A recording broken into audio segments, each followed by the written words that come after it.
달의 뒷면 크레이터에 초대형 전파 망원경을 설치해 우주 초기 별조차 없던 암흑시대를 연구하겠다는 구상이 탄력을 받게 되었습니다. 미국 항공우주국 나사의 초기 개념 연구인 달 크레이터 전파 망원경 프로젝트가 최근 혁신 첨단 개념 프로그램 2단계로 진입하며 추가 연구를 위한 예산 50만 달러를 받아 아직은 아이디어 단계이지만 정식 임무로 발전할 수 있는 토대를 마련한 것입니다. 나사의 제트추진 연구소에 따르면 달 크레이터 전파 망원경은 빅뱅 이후 1세대 별이 출현하기까지 수억 년간 지속한 암흑시대에 우주 공간을 채우고 있던 방대한 수소가스에서 나온 장파장 전파를 측정하는 데 목표를 두고 있습니다. 이 장파장 전파는 나중에 수소를 원료로 만들어지는 1세대 별의 형성 과정을 추적하고 암흑물질의 본질까지 파악할 수 있는 단서가 될 것으로 지목되어 왔습니다. 지구에서는 대기 상층부의 전리층에서 이런 장파장 전파를 반사하고 다양한 인공 전파에 파묻혀 희미한 신호를 포착하기 어렵지만 달의 뒷면은 전리층이 없고 지구 반대편이라 인공 전파도 도달하지 않아 초기 우주의 장파장 전파를 포착하는 데 안성맞춤이라는 점에서 달 크레이터 전파 망원경이 출발했습니다. 초기 우주의 장파장 전파를 포착하려면 직경 3km 크레이터 안에 1km 크기로 접시 안테나를 세워야 합니다. 지구에서 가장 큰 전파 망원경인 중국의 태난이 직경 500m이고 케이블이 끊어지며 못쓰게 된 RS15 전파 관측소 망원경이 직경 305m의 구면을 가진 것과 비교하면 얼마나 큰 것인지 짐작이 가능합니다. 이런 전파 망원경은 그릇처럼 우묵하게 패인 지형의 공면을 수천 개의 반사경으로 채워 접시 안테나를 만들고 그 위 중앙에 수신기를 달아 반사경에 부딪혀 되돌아 나오는 전파를 포착합니다. 태난이 지구에서는 가장 크지만 포착할 수 있는 장파장 전파가 4.3m 미만이어서 10m 이상인 장파장 전파를 포착하기에는 역부족입니다.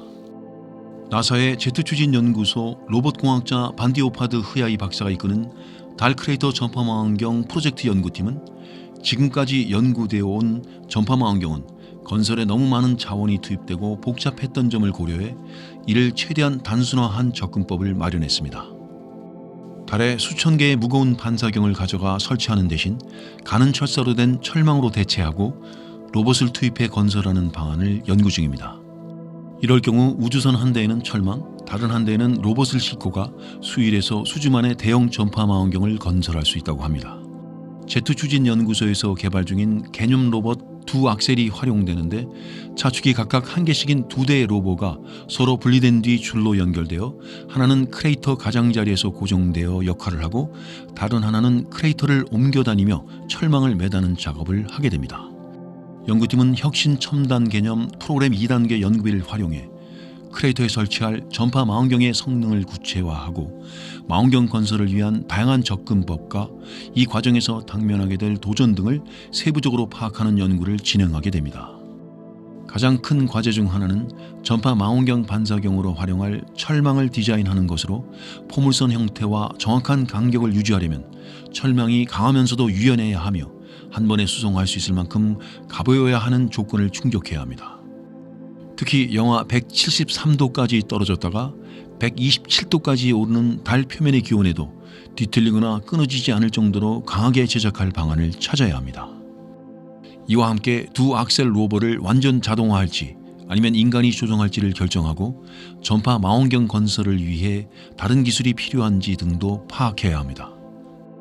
또 달의 뒷면이 지금처럼 전파 무풍지대로 계속 남게 될는지도 검토해야 할 과제로 꼽힙니다. 달 크레이터 전파 망원경 프로젝트 팀은 앞으로 2년간 이런 점을 비롯한 다양한 문제점을 검토해 성공할 가능성이 있는 것으로 평가되면 다음 연구 단계로 넘어가게 됩니다. 반디 오파드 흐야이 박사는 이런 개념을 발전시키는 과정에서 지구 밖에 거대한 구조물을 건설하는 데 있어 로봇 이용과 물자 배치 등의 중요한 돌파구가 마련될 수 있다면서 우리가 사는 우주에 관한 획기적 발견을 할 수 있는 원대한 생각을 하게 만드는 전문가들과 함께 일하는 것이 자랑스럽다고 했습니다.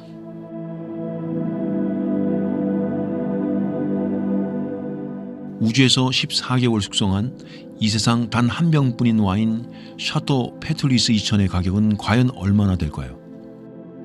경매 회사 크리스티는 14개월 동안 국제우주정거장에서 무중력 상태로 숙성되었다가 다시 지구로 돌아온 샤토 페트리스 2000을 판매할 예정이라고 합니다. 우주에서 숙성된 샤토 페트리스 한 병, 비교를 위해 지구에서 보관한 같은 빈티지의 샤토 페트리스 한 병, 디켄터와 와인잔, 운송으로 만든 코르크 스크루 등이 주문 제작한 통에 담길 예정입니다. 크리스티는 이 와인을 경매보다는 즉시 판매 형태로 내놓을 것이라고 설명했습니다.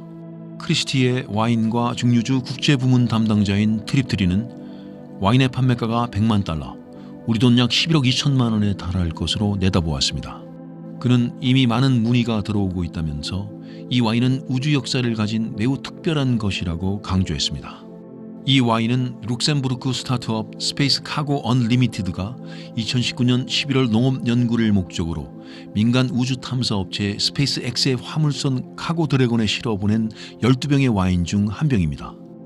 2021년 1월 지구로 귀환한 이들 와인 중 단 한 병만 판매되며 8병은 추가 연구를 위해 보관되고 3병은 이미 2021년 3월 와인 전문가 등의 테이스팅을 위해 사용되었습니다.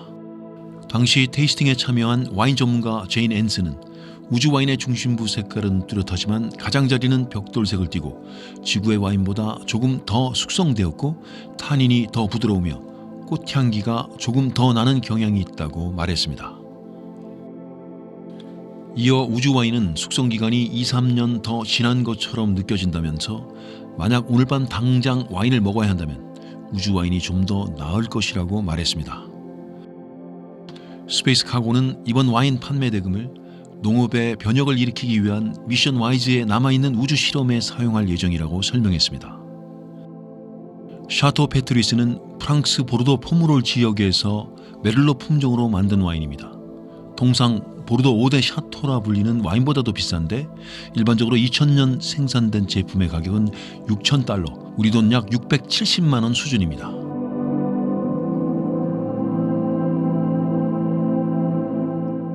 아마존 최고 경영자 제프 베이조스가 설립한 미국의 우주 탐사 기업 블루 오리진이 아폴로 11호의 달 착륙 52주년에 맞추어 우주 관광 사업을 개시합니다.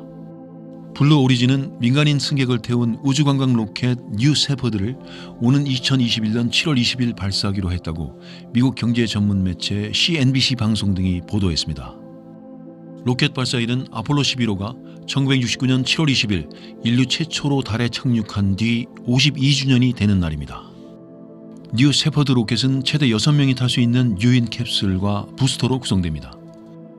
블루 오리진에 따르면 텍사스주 사막에서 발사되는 뉴 세퍼드 로켓은 탑승객에게 우주 체험을 제공하는데 탑승객들은 로켓 창문을 통해 우주 공간을 볼 수 있으며 최대 10분간 무중력 상태도 체험할 수 있습니다.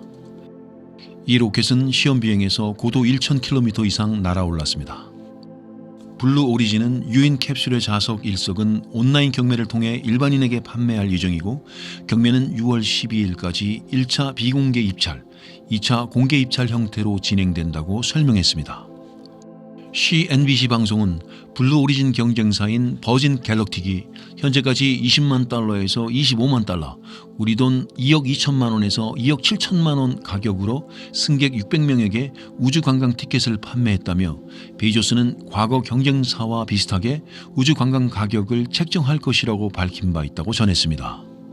경매 수익금은 블루 오리진이 어린이들의 과학 학습을 지원하기 위해 만든 비영리 청소년 재단 Club for the Future, 미래를 위한 클럽에 기부됩니다.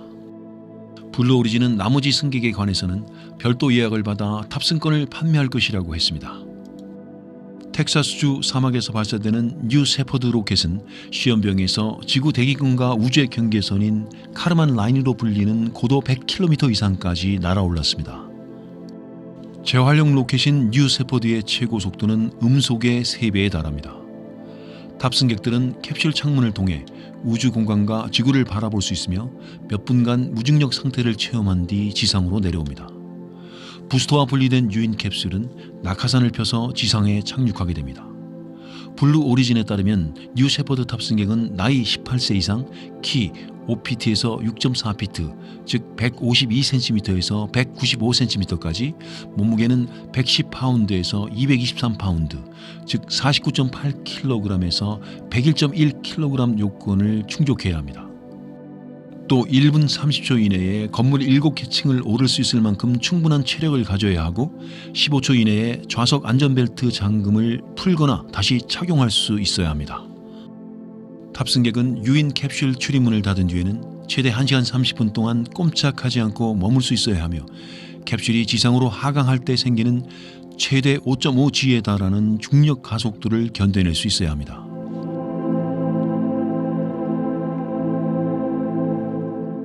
가상훈련에서 지구를 충돌하는 소행성이 6개월 전에 발견되었지만 피할 방법이 없었습니다.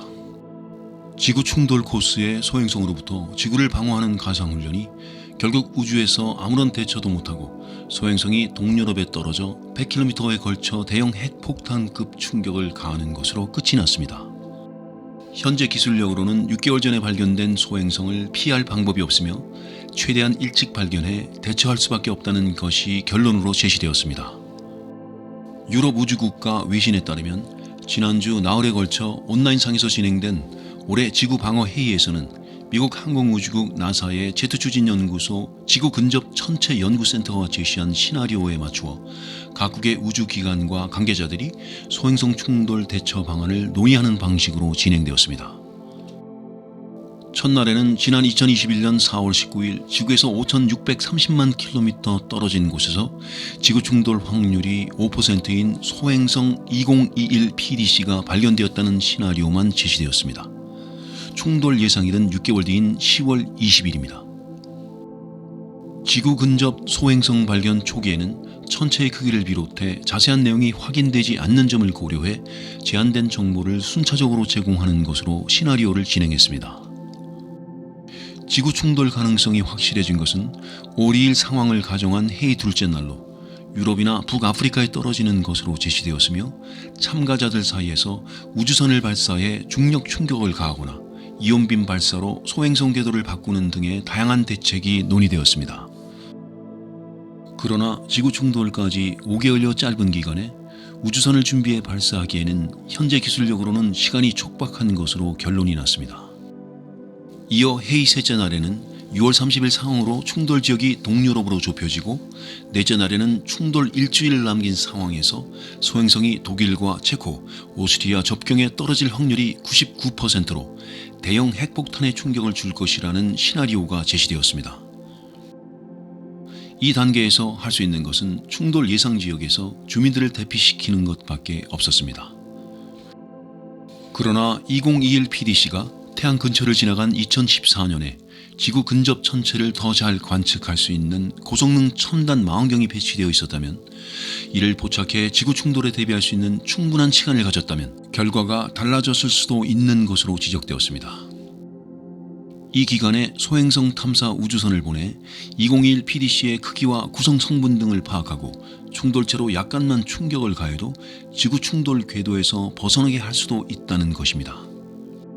태양계의 지구 근접 소행성은 갑자기 등장하는 것이 아니라 수천, 수백만 년간 태양 주변의 궤도를 돌고 있기 때문에 사전에 파악만 된다면 현재의 궤도로 다음에 지구에 접근할 때의 위치를 정교하게 파악할 수 있는 수준에 있습니다. 문제는 지구 근접 소행성 중 약 3분의 1 정도만 파악된 것으로 추정되고 있다는 점입니다.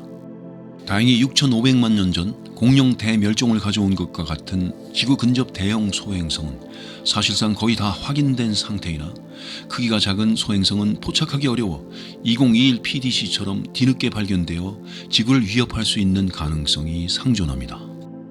유럽 우주국 행성방어실 코스크니 실장은 이번 훈련의 큰 교훈은 잠재적 위험이 있는 소행성을 발견하여 추적하고 궁극적으로 위험을 완화할 방법에 대한 장기적인 계획이 필요하다는 점이라면서 매년 또는 2년마다 이를 생각하는 것만으로는 수억 년간 쌓여온 위험을 해결하는 데 충분하지 않다고 했습니다.